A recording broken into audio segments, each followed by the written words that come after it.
memang benar di saat pengumuman itu saya senang, setelah itu tidur malam aja itu sebuah hal yang aduh enak banget tidur di tempat tidur nih.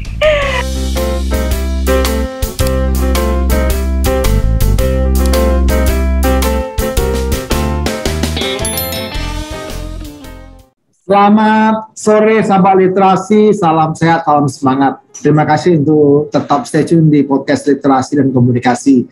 Satu podcast yang mencoba menarasikan, menceritakan kisah-kisah perjuangan tentang anak-anak negeri yang hebat-hebat dalam mencapai target studi mereka.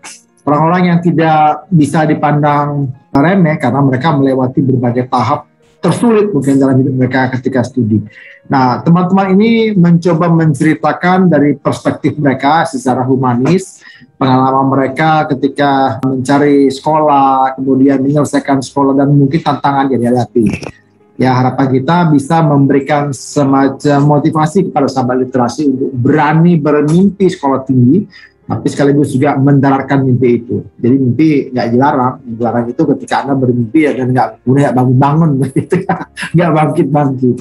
Oke, kali kita akan berdiskusi dengan rekan saya, sahabat saya, Mbak Cucera. Beliau seorang dokter. Dokter apa? Nanti kita tanya ya. Langsung kita sapa beliau. Selamat sore, Bu Dokter. Apa kabar? Sore, Bang Raja. Alhamdulillah sehat, Bang Raja. Wah, alhamdulillah sehat-sehat semua ya. Ini sekarang posisi di mana, Bu Dokter? Posisi saya di rumah, posisinya di Banda Aceh.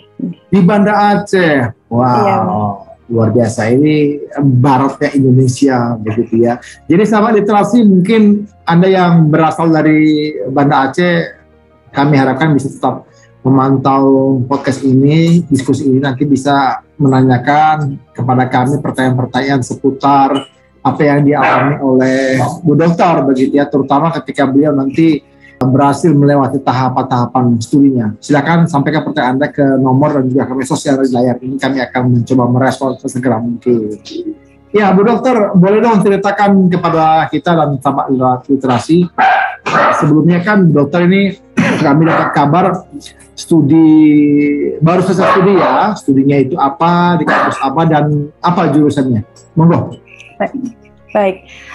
Terima kasih sebelumnya Bang Raja sudah diundang dalam sahabat cerita ya, sahabat literasi di podcast literasi ini. Perkenalkan, sebelumnya saya Dr. Cucera Elnita SPOG. Alhamdulillah akhir tahun 2020 kemarin ini baru menyelesaikan nih program dokter spesialis kebidanan dan kandungan Bang Raja dari Universitas 11 Maret Solo. Jadi SPOG ya, spesialis ya, OGIN ya, oke. Asalnya asli dari Aceh, Banda Aceh ya, boleh dipanggil Cut, boleh dipanggil Sera. Kemudian tidak pernah keluar daerah sekalipun, artinya sekolah pendidikan itu semuanya saya di Banda Aceh ya, di Aceh sendiri. Kemudian saya memantapkan hati untuk melanjutkan studi saya spesialisnya ya, dari dokter umum menjadi spesialis di Universitas 11 Maret Solo, Bang Raja. Wow, luar biasa Ibu Dokter kita. Saat ini memang dokter lagi dicari-cari loh, di jumlah dokter Indonesia kan sangat dibutuhkan untuk banyak kondisi kesehatan Indonesia begitu ya, dan kebetulan kita bertemu dengan Dokter Objin ya, dokter kandungan ya, dokternya betul ya. Nah, ketika studi di Solo begitu ya, itu berapa tahun sih, Dok? Ya, untuk menyelesaikan pendidikan dokter spesialis kandungan itu biasanya 8 semester, Bang Raja. 8 semester kalau kita hitung-hitung sekitar 4,5 tahun. Tapi dengan proses pendaftaran, kemudian proses masuk ujiannya itu memiliki proses sekitar 5 tahun. Jadi saya hampir 5 tahun posisinya di Solo. 5 tahun ya? Wah, itu satu periode pemerintahan itu. Luar biasa. 5 tahun. Berarti ketika studi ke Solo itu bawa keluarga? Iya benar. Jadi alhamdulillahnya ini ada kisahnya sebenarnya Bang Raja. Kenapa saya memutuskan untuk ambil sekolah nih? Boleh nggak dengar? Boleh ya dilanjutin ya kisahnya. Boleh dong. Siap. Oke. Sebenarnya awalnya setelah lulus dokter umum, saya itu sebagai dokter puskesmas Bang Raja. Jadi sebagai dokter kontrak di puskesmas Kota Banda Aceh. Jadi sebenarnya saya udah ikut tes nih, hampir setahun ikut tes. Dari 1.000 dokter umum yang tes, yang terima 4 dokter umum yang untuk dokter puskesmas. Puskesmas itu kayak apa ya, tingkat public health yang paling bawah ya, yang di paling bawah yang langsung terjun ke masyarakat. Hanya diterima 4. Berarti 1% pun nggak nyampe ya, 0,4%. Wow, oke. Karena memang saat itu belum dibuka PNS ya, jadi masih kontrak. Setelah saya menjalani pendidikan kerja ya sebagai dokter puskesmas, di situ udah hampir setahun ya. Setahun saya jalani, menyenangkan memang. Dokter puskesmas langsung bertemu dengan pasien ya, ibu, anak yang sakit, batuk, pilek. Tapi saya rasa kok saya masih ada yang kurang. Saya kayak ada yang mau saya cari lagi nih gitu. Artinya saya udah dengan zona nyaman saya, tapi rasa saya ini bukan diri saya gitu. Saya datang pagi terus pulang jam 2 terus dengan aktivitas rutin sehari-hari, itu rasanya kayak bukan diri saya banget dengan kehidupan seperti ini. Itu udah masuk zona nyaman sebenarnya. Kalau untuk dokter umum sebagai perempuan kemudian mendapat tempat di Kota Banda Aceh tempat saya tinggal, gitu udah paling bagus. Tapi saya rasa saya harus lanjut lagi nih. Ada sesuatu yang masih kurang di dalam diri saya.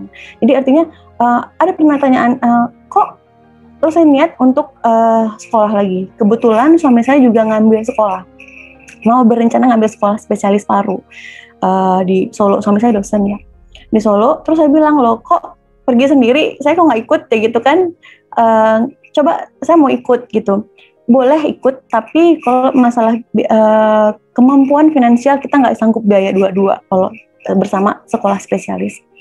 Akhirnya Oke, kalau gitu saya panggil adik ikut beasiswa. Saya cari beasiswa untuk spesialis saya. Tapi saya mau ikut ke sana. Gitu. Itu niat awal saya untuk sekolah, biar ikut bareng sama suami. Sedangkan suami dapat beasiswa dari pemerintah Aceh. Nah, disitulah saya cari informasi untuk melanjutkan sekolah. Karena awalnya memang kan LPDP itu tes dulu LPDP ya. Kalau dulu kan baru bisa ikut program spesialisnya. Jadi cari informasi tentang LPDP, terus dengan tekad saya yang kuat memang untuk mau lanjut sekolah gitu. Nah akhirnya dapat informasi itu saya ikutin terus dari tahap wawancara. Dan wawancara itu nggak ada di Banda Aceh Bang Raja, jadi harus ke Medan. Dengan posisi saya dokter kontrak di puskesmas cuma 2, saya harus izin saya ke Medan untuk wawancara ya, karena di sini tidak pernah ada. Kemudian, di tahap itu saya menunggu. Terus sempat ditanyain sama teman, loh kok kenapa sih kamu mau sekolah gitu? Kamu udah nyaman banget nih jadi dokter umum nih, terus di puskesmas. Artinya kalau secara dokter umum itu udah jadi ya udah nyaman lah, impian lah ya. Puskesmas di Banda Aceh, di tempat tinggal gitu kan. Tapi saya rasa saya butuh nggak sampai situ cita-cita saya gitu, harus lebih tinggi lagi dari seorang dokter puskesmas gitu. Dan saya rasanya kok belum banyak kontribusinya nih, saya kok cuman di ruangan poli gitu ya, bayangan saya poli umum dan bertemu dengan orang-orang itu aja, saya merasa belum cukup. Akhirnya itu tadi tekad bulat, niat saya memang dari dulu pingin sekali, passion saya adalah menjadi dokter kandungan. Nah alhamdulillahnya nih Bang Raja, LPDP saya keterima, alhamdulillah sekali ya, beasiswa LPDP dari Kementerian Keuangan saya diterima.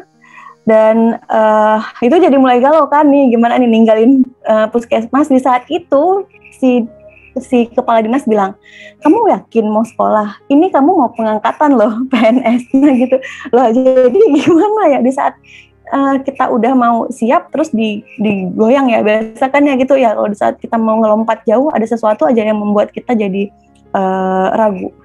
Tapi kembali lagi ya, niat awal saya ngapain sih, saya mau lebih bermanfaat lagi, nggak cukup dengan saya di puskesmas ini gitu. Saya lebih luas untuk bermanfaatnya. Akhirnya saya putuskan untuk resign dari dokter puskesmas. Saya lanjutkan untuk ya PK ya, kemudian program keberangkatan, dan akhirnya saya ngikut tes di UNS Solo.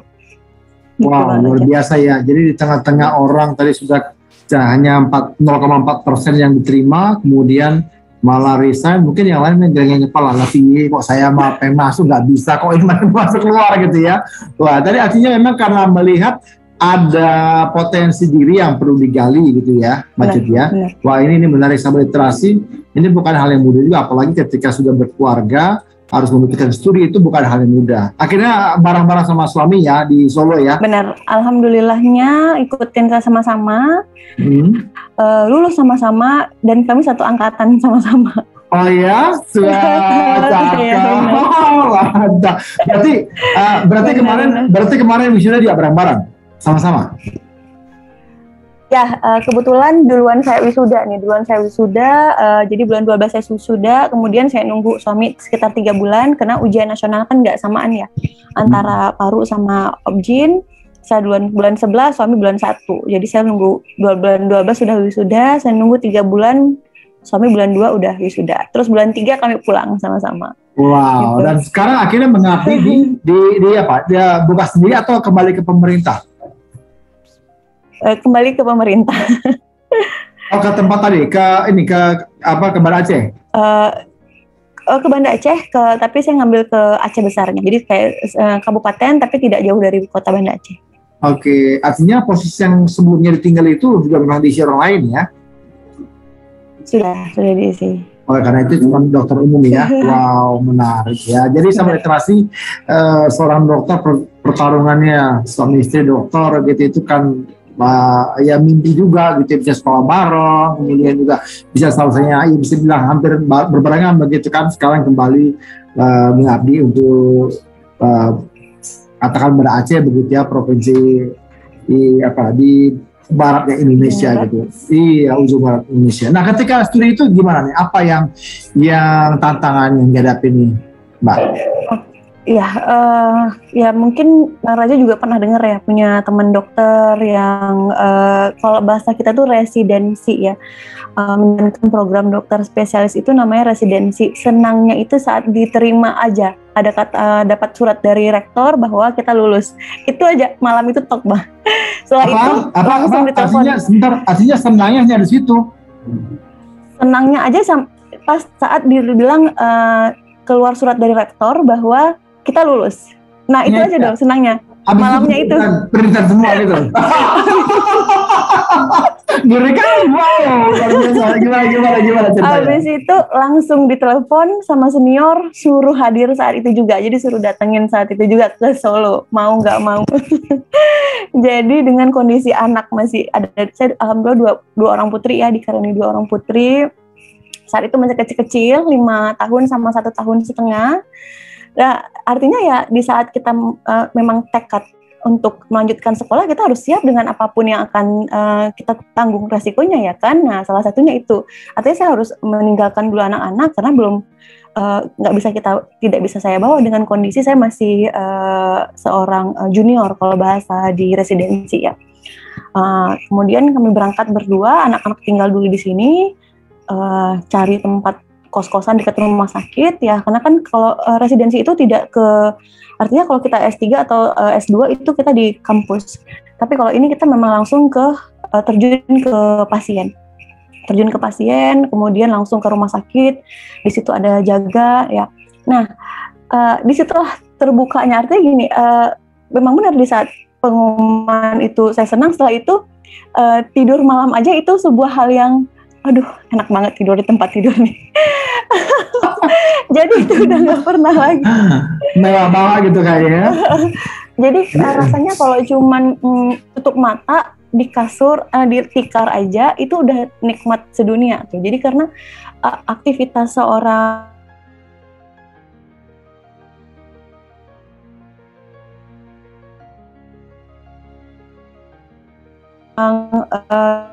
dokter yang lalu ada senior, ada kemudian ke residensinya semua ya. Artinya tambah tugas baru lah. Kemudian ada ibu sama janinnya, artinya kan nggak mikirin cuman satu nyawa nih, ada 2 nyawa gitu. Dan kami diajarkan untuk artinya apa? Nggak boleh sedikit pun miss sama pasien. Artinya udah ini nggak apa-apa, ini bisa nunggu besok pagi. Ini saya ngantuk nih, saya besok pagi aja, itu nggak boleh.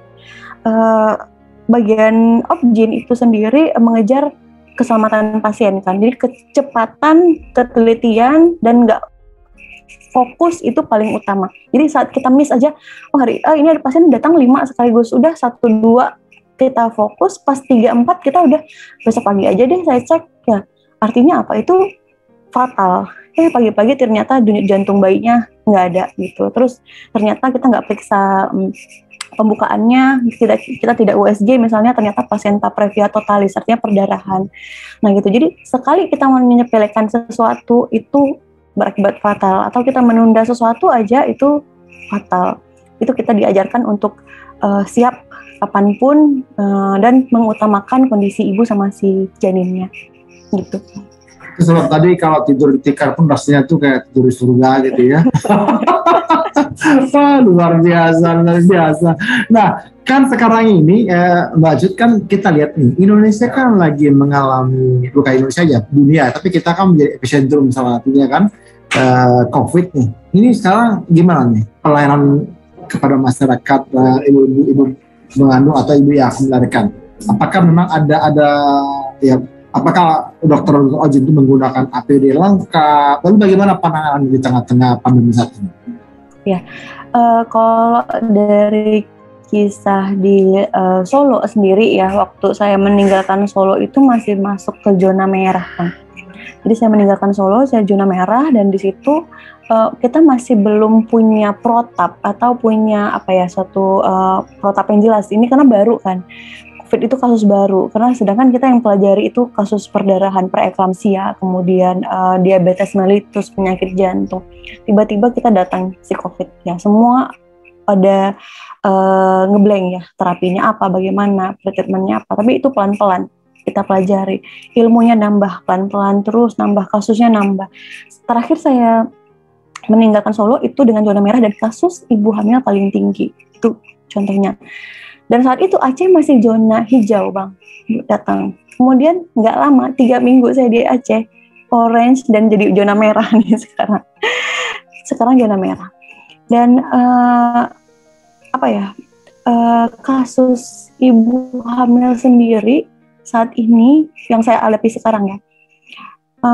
Misal contohnya gini, 5 pasien ibu hamil yang direncanakan operasi, 3 itu positif COVID. Artinya gimana? Si ibu hamil, ya benar. Si ibu hamil yang udah merencanakan persalinannya dengan indah, ya artinya dengan indah dia udah nyiapkan dokternya siapa, tempat rumah sakit mana yang mau dia lakukan tindakan, kemudian bayinya dengan foto-fotonya, kemudian dengan ada suami yang mendampingi. Tapi itu hilang semua 180 derajat dengan harus di ruangan OK COVID gitu sendiri.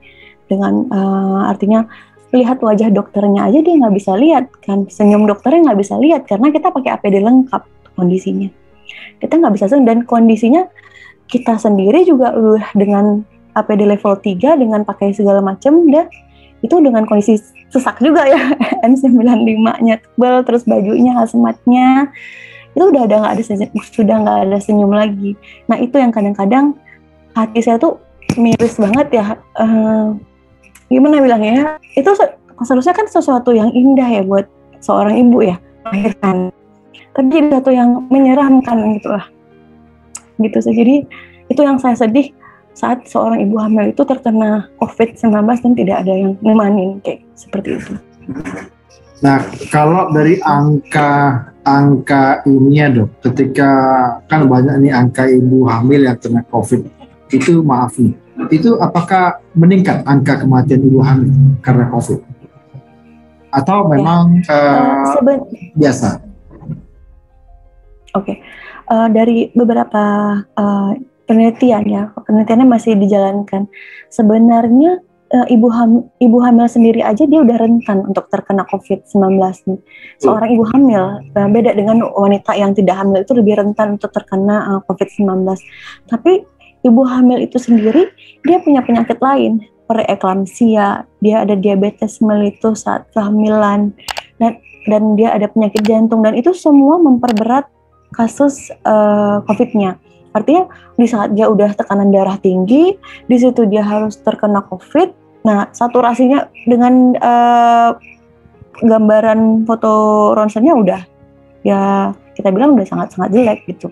Artinya kita harus memutuskan di saat itu siapa yang kita pilih gitu, karena saturasi ibunya udah 60 dan denyut jantungnya bayinya udah tinggi ya. Artinya kita putuskan untuk operasi dan kita selamatkan bayinya. Dan kebanyakan kasus COVID dengan ibu yang memiliki komorbid ya, seperti preeklamsia tadi, itu tingkat morbiditasnya itu lebih tinggi, artinya lebih gampang untuk meninggal seperti itu.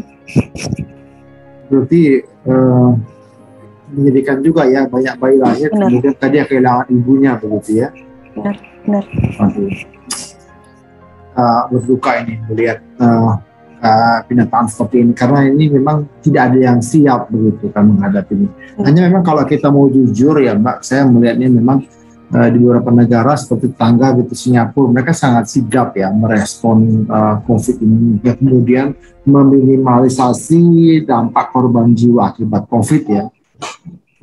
Wah, ini kalau ceritanya bisa nangis juga nih Mbak, karena mengingat memang perjuangan forum itu luar biasa. Saya mengingat banyak ketika istri saya juga, karena saya 3 orang gitu, itu juga bukan hal yang mudah gitu, sampai stres ya.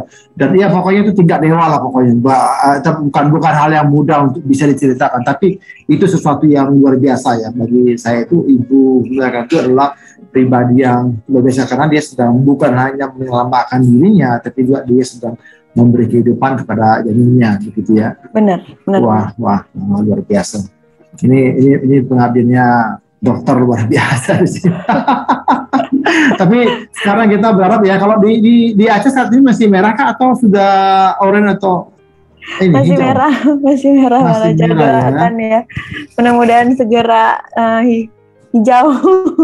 Gitu. Berarti kalau tindakan ini partus gimana? Apakah tetap ada, kan nggak mungkin online dong kan partus? Iya, kalau yang lain bisa online ya. Kalau lain bisa online, tapi kalau dokter memang nggak bisa online sama sekali. Apalagi partus gitu kan, tarik nafas gitu ya, mungkin gitu kan. Gimana dok? Gimana cara mengantisipasi itu dok? Iya.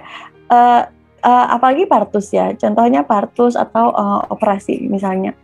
Partus sendiri itu kita punya APD. Salah satunya dia punya penahan. Jadi si ibu di dalam kotak kayak bingkai gitu ya, jadi kayak box ya. Nah, kita setengahnya itu perutnya, kita urusan bawahnya gitu. Tapi tetap dengan pakai hazmat level 3, APD lengkap. Ya itu tadi dengan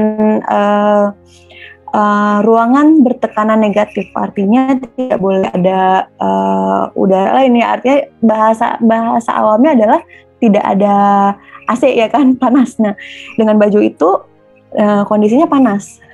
Panas. Dan kadang-kadang tuh pakai kacamata. Nah, itu kesulitannya kita ya waktu operasi juga, mata kita juga udah tebal, baju kita udah ngap ya, panas. Kita juga harus dengan ruangan yang panas karena kan tekanan negatif ya, OK-nya tekanan negatif. Jadi lebih kesulitan sih dalam itu. Gitu. Tapi ya itu tadi ya, kadang-kadang mungkin kalau di Aceh sendiri ini Bang masih tingkat kesadaran tentang COVID-nya masih kurang. Jadi kalau udah dibilang swab positif itu jarang yang mau ke rumah sakit, karena rumah sakit umum yang menangani COVID itu di Zainal Abidin, di rumah sakit daerahnya, rumah sakit provinsinya ya. Sedangkan saya di RSUD itu kita tidak punya tekanan negatif, COVID, biasanya kita rujuk. Cuma kalau udah partus ya pasien udah buka lengkap kan, kita nggak mungkin rujuk ya, kondisinya udah tinggal lahir. Nah di situ kita yang kesulitan menolong pasien, tapi tetap dengan apa ya istilahnya janji seorang dokter ya kita akan menolong sebaik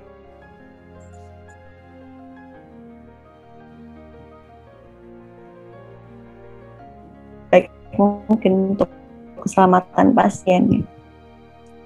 Iya, Bu Dokter, kan tadi Anda sebutkan bahwa untuk studi spesialis dokter ini kan ini Bu Dokter dapatkan beasiswa dari LPDP. Nah, kira-kira apa nih pesannya Bu Dokter nih kepada sahabat literasi yang ingin mencoba beasiswa ini supaya mereka juga bisa mengikuti jejaknya dokter?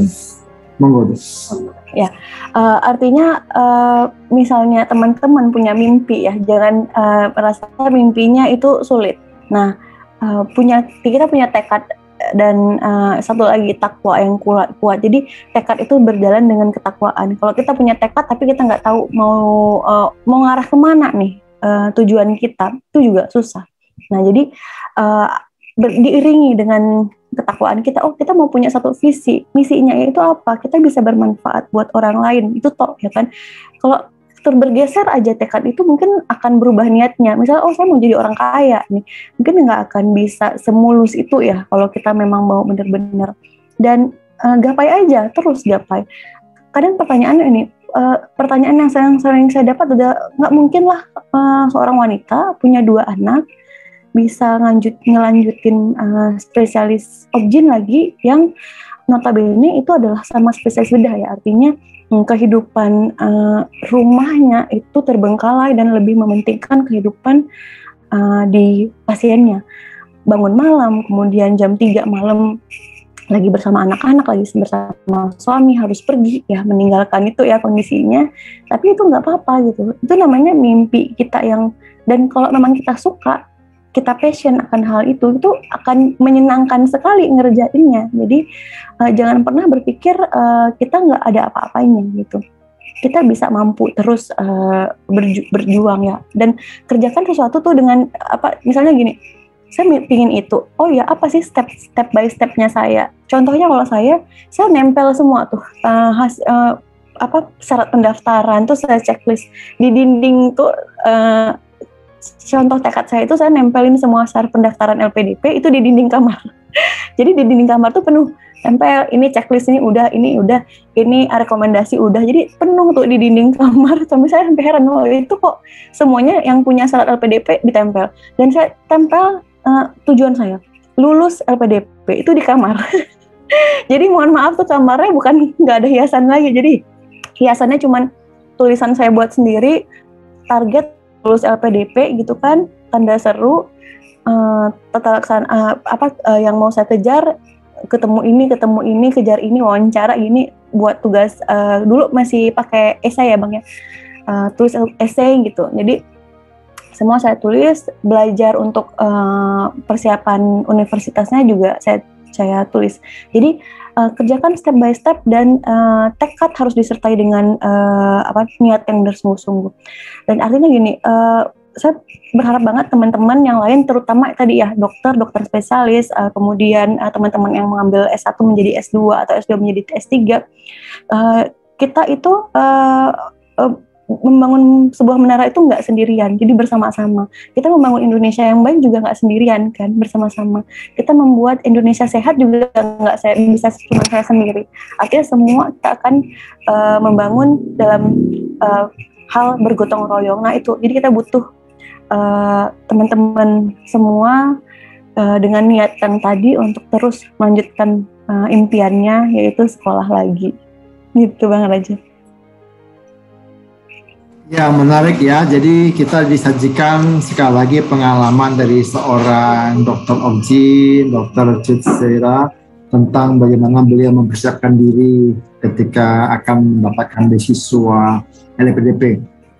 Nah, ini yang menjadi pembelajaran buat sahabat literasi adalah persiapan teman-teman itu harus benar-benar komplit, jangan mengabaikan satupun berkas yang mungkin akan teman-teman sesali sebelumnya nantinya gitu. Ya, caranya bagaimana untuk mempersiapkan itu, teman-teman bacalah informasi tentang persyaratan yang diwajibkan oleh LPDP sehingga Anda bisa paling tidak meminimalisasi kesalahan-kesalahan gitu. Persiapkan semua nilai-nilai, persiapkan semua sertifikat yang dibutuhkan. Begitu ya, dokter ya? Benar banget. Iya.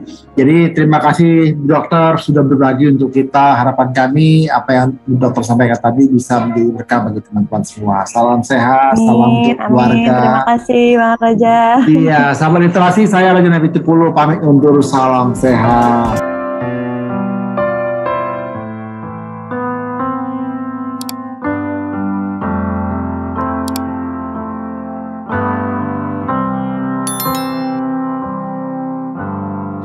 Another summer day is coming on our way.